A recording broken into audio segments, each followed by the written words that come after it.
रन्जन दैमारी सारखौ सोर फोजोबनो नागिरदों? बबेनिफ्राय फोजोबनो नागिरदों?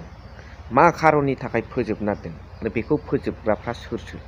दिनैनि भिडिअनि गेजेरजों नोंथांमोना बिथंबाहाबो बेखौ मिथिनो मोनगोन। लोगोसे मोनसे फोसावहरनाय, दिनैनिफ्राय भिडिअआ रेगुलार जासिगोन। आं माखासे देहानि जेंनायाव दंमोन आरो आंनि माखासे इन्टारनेल प्रब्लेमाव आं गोलैनानै दंमोन, नाथाय आं बेखौ नोंथांमोननो शेयार खालामा। आइ कान एक्सप्रेस अल अफ इउ माय फेमिलि, सरि बेखौ आं एक्सप्रेस खालामा, शेयार खालामा ससियेल मिडियाआव। स' बिनि सोमोन्दै दिनैनि भिडिअआवथ' रायज्लायगोन आरो नोंथांमोननि कमेन्ट्सखौबो नांगौ। So' hello' everyone, one second welcome back to the channel. दिनैनि गोदान भिडिअआव नोंथां बयखौबो गोसो गोथारै बरायदों। लोगोसे आसा खालामो इसोरनि अननायाव नोंथां बयबो मोजां दं।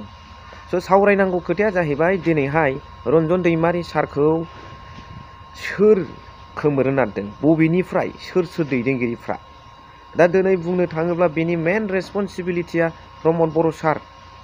पावाराव थासेयावबो, 5 बोसोर रायजो खुंसेयावबो, बिटिआर सुक्ति खालामसेयावबो रन्जन दैमारी सार आरो बेजों लोगोसे 60 जननि बारा सोद्रोमाफोर जेलाव जोबजानाय बिथांमोननि जेबो अल्टारनेटिभ राहा लानाय जायाखै। मेन रेसपन्सिबिलिटिया प्रमद बर' सारानो।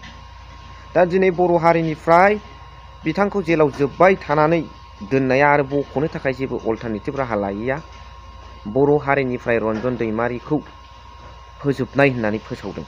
बर' हारिनि साफ्रोमबो बर' फिसाफोरनि सेंग्रा देरफुनाय, उन्दै बोराय बेन्थ', सेंग्रा सिख्ला बुरि बोराय गासिबनिबो गोसोनिफ्राय रन्जन दैमारीखौ खोमोरनाय, बावलांहोनाय, बावगारजानाय सासे जोहोलाव बेफोरबादि नाम हैनो नागिरनाय, नाजानाय बेखौ मोनदांदों आरो दिनैनि समाव बेखौनो एनडिएफबि आदा सोद्रोमा मोना रोखा फोरमायदों, दुखु मोननाय फोरमायदों आरो बे खोथाखौ बिराद सिरियासलि लानांगौ।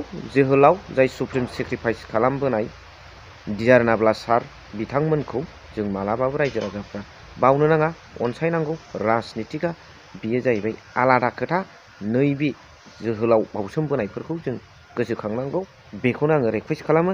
लोगोसे बेखौनो दुखु मोननानै सासे एक्स एनडिएफबि आदाया मा बुंदों रोखा थर्न खोनासंलांबानो जाबाय।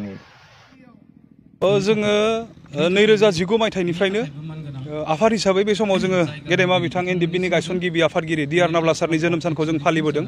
गिबि खेबै बिथांनि एबसेन्सआव जोङो 2019आव जों खालामदोंमोन, दिनैनि सानावनो 21 फेब्रुवारियाव।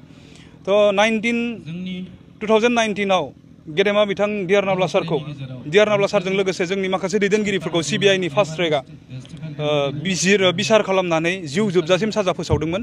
आरो जेब्ला जिउ जोबजासिम सिबिआइ फास्ट ट्रेक कर्टआ फोसावदों, बैनि उननिफ्रायनो डिआर नाब्ला सारा जोंजों लोगोसे गैया। जाय समाव पिस प्रसेसआ सोलिबाय थादोंमोन, थेवब्लाबो बिथांखौ जोबथेसालियाव बै समावनो सोनानै दोनदों। दा बे समायनिफ्रायनो जोङो बिनि एबसेन्सआव बिनि जोनोम सानखौ जों फालिबोदों।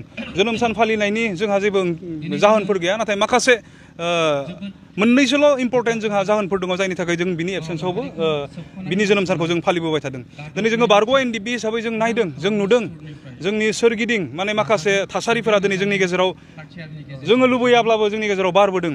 जोंनि जारिमिनफोरखौ दिनै खोमानो नागिरदों, जोंनि दैदेनगिरिफोरखौ दिनै फोजोबनो नागिरनायखौ जों नुदों। माखासे बेबायदि षड़यन्त्रआ जोंनि गेजेराव बारनायखौ दिनै जों नुदों। थ' बेफोरनि हेंथायै जों जुजिनो थाखाय जाय समाव जों नुदों जोंनि दैदेनगिरिफोरखौ बर' हारिनिफ्राय खोमानो नागिरदों, बर' रायजो राजानि गोसो गोरबोनिफ्राय गैया खालामनो नागिरदों, जोंनि गेजेराव दिनैसिमबो जों मोनाखै। बेयो मा फोरमायदों? जोंनि गेजेराव बिथांखौ खोमानो नागिरदों। बे जिनिसखौ जोङो मोजाङै गोथौयै जों सिन्था खालामदों आरो बिनि अल्टारनेटिभ जों एन्सार नागिरदों। बिथांमोनखौ जोङो अराय सम जोंनि हारिनि गेजेराव जों फोथांनानै दोननांगोन, खारन बिथांमोना बावसोमबोग्रा सासे बेक्ति। 34 इयार्स मोनसे गेदेरथार माने जारिमिन बिथांमोना सोरजिबोदों।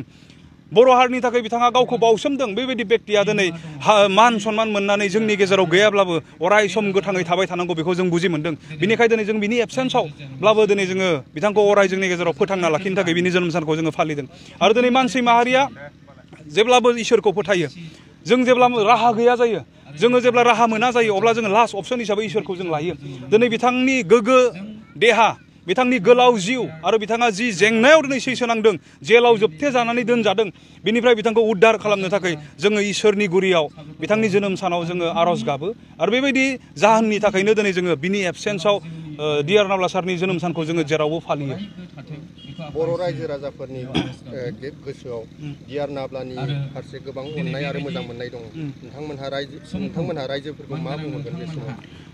जोङो साबायखर बावनांगोन NDB बा BSF महरै जोनोम मोननाय समनिफ्रायनो बर' रायजो राजाफ्रा जोंखौ अनसायबोदों जोंनि सारमोनखौ अनसायबोदों आरो दिनैनि थारिखाव जों बुंगोन गेदेमा बिथां D.R. नाब्ला सारजों लोगोसे जेसेबांखिनि जोंनि दैदेनगिरिफोरा जोबथेसालियाव दङ बिथांमोनखौ बर' रायजो राजाफ्रा गोसो गोरबोजों मोजां मोनो बिनि आखरे आखरे फोरमानखौ जोंनो समजों लोगोसे रायजो राजाफ्रा होदों दिनै फोरमान होदों बे दैफां हालामनि रायजो राजाफ्रा गावनि बेसेन गोसा समखौ दोनथ'नानै जोंनि बे हाबाफारियाव D.R. नाब्ला सारनि गोलाव जिउनि थाखाय बिनि गोग्गो देहानि थाखाय आरो बिथाङा जि जेंनायाव दङ बे जेंनानिफ्राय जाहाथे जों बिथाङा उद्धार जाबोनो हायो बिनि थाखाय इसोरनि गुरियाव आर'ज गाबनो थाखाय जोंनि खावलायनाय बायदि बा नाब्ला सारखौ मोजां मोननानै बिथांमोना फैदों बेयो दिनै फोरमान रायजो राजाफोरा D.R. नाब्ला सारजों लोगोसे NDB-फोरखौ दिनैसिमबो गोसो गोरबोजों मोजां मोनो जाय समखौ दिनै जों सानहरोब्ला बुजि मोनो जोंखौ जाहोयोब्ला आर्मि पुलिसजों बुजायोमोन जोंखौ दोनखोमायोब्ला आर्मि पुलिसजों गावजायोमोन जेलाव सोजायोमोन बेबायदि समावबो जोंखौ बर' रायजो राजाफोरा एसेबो अनसायनो नागाराखै 100% गोसो मोदोम जिउ होनानै जोंखौ मोजां मोनदों आरो जोंखौ अनदों स' बे गेदेर अननाय आरो सहायखौ दिनैनि थारिखाव जोङो बिथांमोननो माबा मोनसे होनानै जोङो फुलफिल खालामनो हाया बिथांमोननि अननायखौ जों सुफुंजोबनो हाया नाथाय दिनै आङो बे जोनोम साननि मुङै साफ्रोमबो बर' रायजो राजाफोरखौ आंनि गोसो गोरबोनिफ्राय आं साबायखर बावहरनो हास्थायो स' नुनो मोनबाय जोङो एस ए पाब्लिक हिसाबै नोंथांमोना मा सानदों बिनि कमेन्ट्सखौ लिरनानै हरबानो जाबाय स' थेंक इउ फर वाचिं लाभ इउ